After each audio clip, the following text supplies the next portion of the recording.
पाठ। नमस्कार दर्शक बंधु, जय जगन्नाथ। दर्शक बंधु, चलतु जानिबा पत्नी जीवन में पति होई किए आसी थाए, अष्टवक्रंक चमकाई देवा रहस्य। दर्शक बंधु, यह केवल संजोग ना कर्मर फल ना यह पछरे रही कौनसी गभीर रहस्य। सेही रातिरे मिथिलार राजभवन रे राजा जनक महर्षि अष्टवक्रंकु एक एमिति प्रश्न पचारिथिले जहाँ आजि मध्य अनेक स्त्री और पुरुषंक मनरे उठी थाए।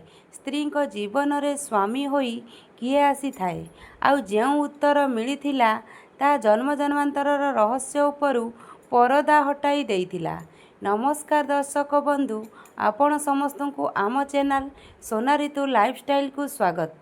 आज आमे शुणिबा राजा जनक और महर्षि अष्टवक्रंक मध्यरे होइथिबा एक गभीर संवाद, जहा कही थाए जे पति पत्नी संपर्क केवल एही जन्मर नुहे बरं आत्मार अनंत यात्रा सह जड़ित एक गभीर रहस्य। मिथिलार राजभवन शांत थिला। रातिर अंतिम प्रहर चालुथिला। चंद्रमा शीतल किरण महलर प्रांगण विचूरित हो पड़ता। राजा जनक निज कक्षे बसीथिले, गंभीर चिंतामग्न। तांक मनरे गोटे प्रश्न बारंबार उंकी मारुथुला। से संसारर अनेक दंपति को देखिथिले, केउंठी पति पत्नी मध्यरे अतुट प्रेम थिला तो केउंठी संघर्ष और पीड़ा, केउंठी जणे अन्य जनक पई प्राण देबाकू प्रस्तुत थिले, आउ केउंठी जणे अन्य जनक मुह देखिबा मध्य कठिन लागुथुला। परदिन जेतेबेले महर्षि अष्टवक्र राजसभारे पहुँचिले, राजा जनक तांकू स्वागत करी प्रणाम कले। विनम्रतार सहित कहिले, गुरुदेव, आज मो मनरे एक एमिति प्रश्न उठिछि जार उत्तर केवल आपणक पाखरे अछि। अष्टवक्र हसी कहिले, राजन, प्रश्न ही ज्ञानर द्वार अटे। कुह, कौन जानिबाकू चाहुछ? राजा जनक कहिले, गुरुदेव, पत्नी जीवन में पति होई किए आसी थाए, यह केवल संजोग ना यह पछरे कौनसी गभीर रहस्य रही? अष्टवक्र किछि क्षण पई मौन रहिले। तांको दृष्टि जेपरी आकाशर असीमता को चाहि रहिथिला। तापरे से कहिले, राजन, एही संसार जेपरी देखा जाउछि ताहाटारु अधिक रहस्यमय। जेउ व्यक्ति कौनसी स्त्री जीवन में स्वामी होई आसी थाए, ताहा केवल एही जन्मर घटना नुहे, ताहा पछरे अनेक जन्मर यात्रा, कर्म एवं संस्कार कार्य करुथाए। राजा जनक आश्चर्यर सह पचारिले, गुरुदेव, तेबे कौन प्रत्येक पति पत्नी संपर्क पूर्वजन्मर ही जोड़ा? अष्टवक्र कहिले, अधिकांश संपर्क कर्मर सूतारे बंधा होई रही थाए। आत्मा केबे बिना कारण रे का सहित जोड़ा हुए नाही। जेपरी नदीर जल शेषरे समुद्र रे पहुँची थाए, ठीक सेहीपरि कर्म आत्मा को अन्य जनक पाखकू नहीं जाई थाए। राजा जनक कहिले, तेबे कौन संभव जे स्त्री पूर्वजन्म रे सेही व्यक्ति सहित अनेक कौनसी संपर्क रे थाई पारे? अष्टवक्र कहिले, हाँ, यह संभव। से केबे मित्र थाई पारे, केबे शत्रु है, केबे सहायक, केबे ऋणी, किंबा एमिति कौनसी संपर्क जहा अधूरा रही जाइथिला। राजा जनक पचारिले, जदि कौनसी पति निज पत्नी को अत्यधिक प्रेम करुथाए, तेबे कौन एहा मध्य कौनसी पूर्वजन्मर परिणाम होई पारे? अष्टवक्र कहिले, हाँ हाँ राजन, जेउठारे प्रेम निस्वार्थ होइथाए, सेठारे अनेक जन्मर सुकर्म लुचि रही थाए। एमिति आत्मा माने पुणी थरे मिलन करती, जहा द्वारा अधूरा प्रेम पूर्ण होई पारिबो एवं आत्मार यात्रा आगकू बढ़ी पारिबो। राजा जनक पुणी पचारिले, जदि पति कठोर स्वभावर होइथाए, जदि से पत्नी को कष्ट देइथाए, तेबे अष्टवक्र गंभीर होई कहिले, तेबे मध्य कर्म निज कार्य करुथाए। सेतेबेले आत्मा को धैर्य, त्याग एवं केबे केबे वैराग्य शिखिबाकू पड़ी थाए। जेउ व्यक्ति कष्ट देइथाए, से मध्य एक शिक्षक होई आसी थाए। जनक आश्चर्य होई पचारिले, शिक्षक? अष्टवक्र कहिले, हाँ राजन, संसार रे प्रत्येक व्यक्ति तुमको किछि ना किछि शिक्षा देइथाए। केही सुख देई शिखाए, आउ केही दुख देई शिखाए। दुईटी परिस्थिति रे मध्य शिक्षा लुचि रही थाए। सभारे समस्ते गभीर मौन होईगले। ଅଷ୍ଟବକ୍ର ଆଗକୁ କହିଲେ, ଯଦି ଦୁଇଟି ଆତ୍ମା ପୂର୍ବଜନ୍ମରେ ପରସ୍ପର ସହିତ ଜଡ଼ିତ ଥିଲେ ଏବଂ ଜଣେ ଅନ୍ୟ ଜଣଙ୍କୁ କଷ୍ଟ ଦେଇଥିଲା, ତେବେ କର୍ମର ନିୟମ କେବେ ବ୍ୟର୍ଥ ଯାଏ ନାହିଁ। ପରବର୍ତ୍ତୀ ଜନ୍ମରେ ସେହି ଆତ୍ମାମାନେ ପୁଣି ଥରେ ଏକାଠି ହୋଇଥାନ୍ତି, ଯାହାଦ୍ୱାରା ସନ୍ତୁଳନ ସ୍ଥାପିତ ହୋଇପାରିବ। ଜନକ ପୁଣି ପଚାରିଲେ, ତେବେ କ'ଣ ପତି ପତ୍ନୀଙ୍କର ମିଳନ କେବଳ କର୍ମର ହିସାବ ମାତ୍ର? ଅଷ୍ଟବକ୍ର ହସି କହିଲେ, ନା ରାଜନ୍, ଏହା କେବଳ ହିସାବ ନୁହେଁ, ଏହା ଆତ୍ମାର ଉନ୍ନତିର ଏକ ମହାନ ମାର୍ଗ ମଧ୍ୟ ଅଟେ। ଅଷ୍ଟବକ୍ର କହିଲେ, କିଛି ସମ୍ପର୍କ ପ୍ରେମ ଶିଖାଇବା ପାଇଁ ଆସିଥାଏ, କିଛି ଋଣ ଶୋଧ କରିବା ପାଇଁ, ଆଉ କିଛି ଈଶ୍ୱରଙ୍କ ପଥରେ ଆଗେଇ ନେବା ପାଇଁ ଆସିଥାଏ। ରାଜା ଜନକ କହିଲେ, ଗୁରୁଦେବ, ଏହି କଥା ମୁଁ ସମ୍ପୂର୍ଣ୍ଣ ଭାବରେ ବୁଝିପାରିଲି ନାହିଁ।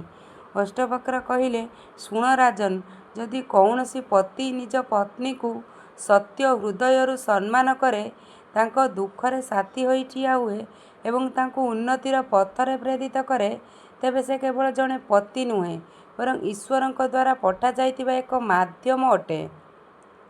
ଆଉ ଯଦି ଏପରି ନ ହୁଏ, ତେବେ ମଧ୍ୟ ଆତ୍ମା କିଛି ନା କିଛି ଶିଖାଇଥାଏ।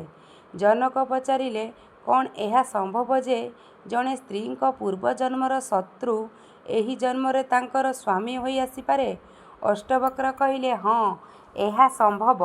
ଏହି ସଂସାରରେ କିଛି ସମ୍ପର୍କ ପ୍ରେମର ଯୋଗରେ ଗଠିତ ହୋଇଥାଏ, ଆଉ କିଛି କର୍ମର ବନ୍ଧନ ଦ୍ୱାରା। ସେଥିପାଇଁ କେବଳ ବାହ୍ୟ ବ୍ୟବହାର ଦେଖି କୌଣସି ସମ୍ପର୍କର ପ୍ରକୃତ ସ୍ୱରୂପକୁ ଜାଣିହେବ ନାହିଁ। ରାଜା ଜନକ ଗଭୀର ଚିନ୍ତାରେ ମଗ୍ନ ହୋଇଗଲେ। ସେ କହିଲେ, ଗୁରୁଦେବ, ଯଦି ସବୁକିଛି କର୍ମ ଦ୍ୱାରା ନିର୍ଦ୍ଧାରିତ, ତେବେ ମନୁଷ୍ୟର ସ୍ୱାଧୀନତା କେଉଁଠି? ଅଷ୍ଟବକ୍ର ଉତ୍ତର ଦେଲେ, କର୍ମ ତୁମକୁ ପରିସ୍ଥିତି ଦେଇଥାଏ, କିନ୍ତୁ ସେହି ପରିସ୍ଥିତି ପ୍ରତି ତୁମର ପ୍ରତିକ୍ରିୟା ତୁମ ହାତରେ ରହିଥାଏ। ଏହା ହିଁ ପ୍ରକୃତ ସ୍ୱାଧୀନତା। ରାଜା ଜନକ କହିଲେ, ତେବେ ପତିର ଆସିବା ପୂର୍ବଜନ୍ମର କର୍ମର ପରିଣାମ, କିନ୍ତୁ ଏହି ସମ୍ପର୍କକୁ କିପରି ନିର୍ବାହ କରାଯିବ, ତାହା ବର୍ତ୍ତମାନର କର୍ମ ନିର୍ଦ୍ଧାରଣ କରେ। ଅଷ୍ଟବକ୍ର ପ୍ରସନ୍ନ ହୋଇ କହିଲେ, ରାଜନ୍, ତୁମେ ସତ୍ୟକୁ ସ୍ପର୍ଶ କରିଛ। କିଛି ସମୟ ପରେ ରାଜା ଜନକ ପୁଣି କହିଲେ, ଗୁରୁଦେବ, ମୋ ମନରେ ଏବେ ମଧ୍ୟ ଗୋଟିଏ ପ୍ରଶ୍ନ ରହିଛି। ଯଦି ଆତ୍ମା ଅମର ଏବଂ ଶରୀର ନଶ୍ୱର, ତେବେ ପତି ପତ୍ନୀଙ୍କ ସମ୍ପର୍କ କିପରି ବାସ୍ତବିକ ହେଲା? ଅଷ୍ଟବକ୍ର ହସି କହିଲେ, ଏହା ହିଁ ସବୁଠାରୁ ବଡ଼ ରହସ୍ୟ। ବାସ୍ତବରେ କିଏ ପତି ନୁହେଁ, କିଏ ପତ୍ନୀ ମଧ୍ୟ ନୁହେଁ, ଏସବୁ କେବଳ ଶରୀର ସହ ଜଡ଼ିତ ପରିଚୟ। ଆତ୍ମା ନ ସ୍ତ୍ରୀ ନା ପୁରୁଷ। ରାଜା ଜନକ ଆଶ୍ଚର୍ଯ୍ୟରେ ପଚାରିଲେ, ତେବେ ସଂସାରରେ ଏହି ବନ୍ଧନଗୁଡ଼ିକ କାହିଁକି ସୃଷ୍ଟି ହୋଇଛି? ଅଷ୍ଟବକ୍ର କହିଲେ, ଆତ୍ମାକୁ ଅନୁଭବ ଦେବା ପାଇଁ ଯେ ପର୍ଯ୍ୟନ୍ତ ମନୁଷ୍ୟ ନିଜକୁ ଶରୀର ବୋଲି ମାନିଥାଏ, ସେ ପର୍ଯ୍ୟନ୍ତ ସେ ପତି ପତ୍ନୀ, ମାତା ପିତା, ପୁତ୍ର ଭଉଣୀ ଏବଂ ଅନ୍ୟାନ୍ୟ ସମ୍ପର୍କ ବନ୍ଧା ହୋଇ ରହିଥାଏ। କିନ୍ତୁ ଯେତେବେଳେ ଆତ୍ମା ଜ୍ଞାନର ଉଦୟ ହୁଏ, ସେତେବେଳେ ସେ ବୁଝିପାରେ ଯେ ସମସ୍ତ ଆତ୍ମା ପରମାତ୍ମାଙ୍କର ଅଂଶ ଅଟନ୍ତି। ଜନକଙ୍କ ଆଖିରେ ଏକ ନୂଆ ଜ୍ୟୋତି ଚମକି ଉଠିଲା। ସେ କହିଲେ, ଗୁରୁଦେବ, ତେବେ ପତ୍ନୀଙ୍କ ଜୀବନରେ ପତି ହୋଇ ବାସ୍ତବରେ କିଏ ଆସିଥାଏ?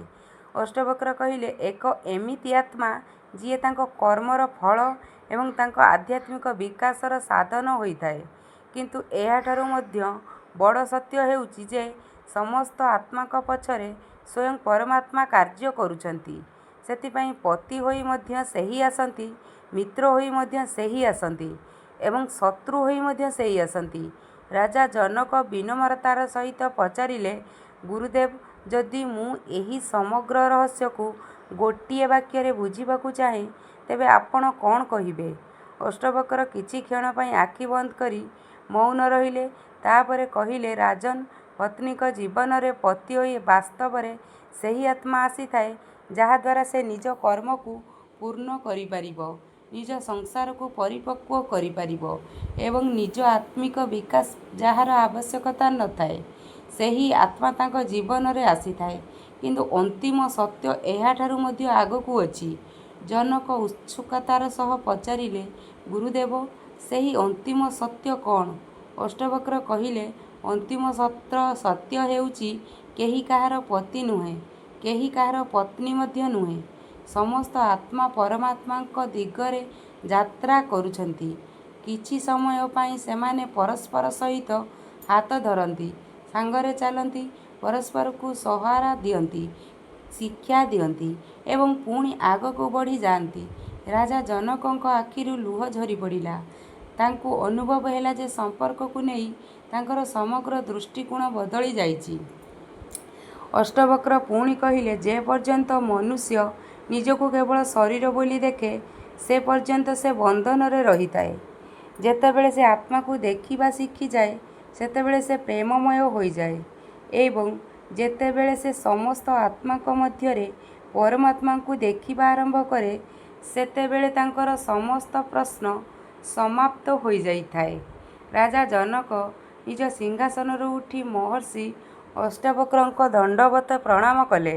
ତାଙ୍କର ହୃଦୟ କୃତଜ୍ଞତାରେ ଭରିଯାଇଥିଲା। ସେ ତାଙ୍କ ପ୍ରଶ୍ନର ଉତ୍ତର ପାଇସାରିଥିଲେ। ସେ ବୁଝିପାରିଥିଲେ ଯେ ପତ୍ନୀଙ୍କ ଜୀବନରେ ପତି ହୋଇ ଆସିବା ପଛରେ କେବଳ ସଂଯୋଗ ନୁହେଁ, ବରଂ କର୍ମର ନିୟମ, ଆତ୍ମାର ଯାତ୍ରା ଏବଂ ପରମାତ୍ମାଙ୍କର ଅଦ୍ଭୁତ ବ୍ୟବସ୍ଥା କାର୍ଯ୍ୟ କରିଥାଏ। ସମସ୍ତ ସମ୍ପର୍କର ଉଦ୍ଦେଶ୍ୟ ହେଉଛି ମନୁଷ୍ୟକୁ ତାହାର ପ୍ରକୃତ ସ୍ୱରୂପ ପର୍ଯ୍ୟନ୍ତ ପହଞ୍ଚାଇବା। ସମଗ୍ର ରାଜସଭା ମୌନ ହୋଇଗଲା, କିନ୍ତୁ ସେହି ମୌନ ମଧ୍ୟରେ ଏକ ଏମିତି ଜ୍ଞାନ ପ୍ରବାହିତ ହେଉଥିଲା, ଯାହା ଶବ୍ଦଠାରୁ ମଧ୍ୟ ଅଧିକ ଶକ୍ତିଶାଳୀ ଥିଲା। ଏହା ଥିଲା ସେହି ଦିବ୍ୟ ସମ୍ବାଦ। ପ୍ରିୟ ଦର୍ଶକ ବନ୍ଧୁ, ଯଦି ଆପଣମାନଙ୍କୁ ଏହି ଭିଡ଼ିଓଟି ଭଲ ଲାଗିଥାଏ, ତେବେ ଦୟାକରି ଆମ ଚ୍ୟାନେଲ ସୋନା ରିତୁ ଲାଇଫଷ୍ଟାଇଲକୁ ସବସ୍କ୍ରାଇବ୍ କରନ୍ତୁ ଏବଂ ଭିଡ଼ିଓଟିକୁ ଲାଇକ୍ ଓ ସେୟାର କରିବାକୁ ଭୁଲନ୍ତୁ ନାହିଁ। ଆପଣଙ୍କର ଅମୂଲ୍ୟ ସମୟ ଏବଂ ସ୍ନେହ ପାଇଁ ଆପଣଙ୍କୁ ବହୁତ ବହୁତ ଧନ୍ୟବାଦ। ଏହିପରି ଜ୍ଞାନବର୍ଦ୍ଧକ ଓ ଆଧ୍ୟାତ୍ମିକ କାହାଣୀ ଶୁଣିବା ପାଇଁ ଆମ ଚ୍ୟାନେଲ ସହିତ ଯୋଡ଼ି ହୋଇ ରୁହନ୍ତୁ। ନମସ୍କାର ଦର୍ଶକ ବନ୍ଧୁ, ଜୟ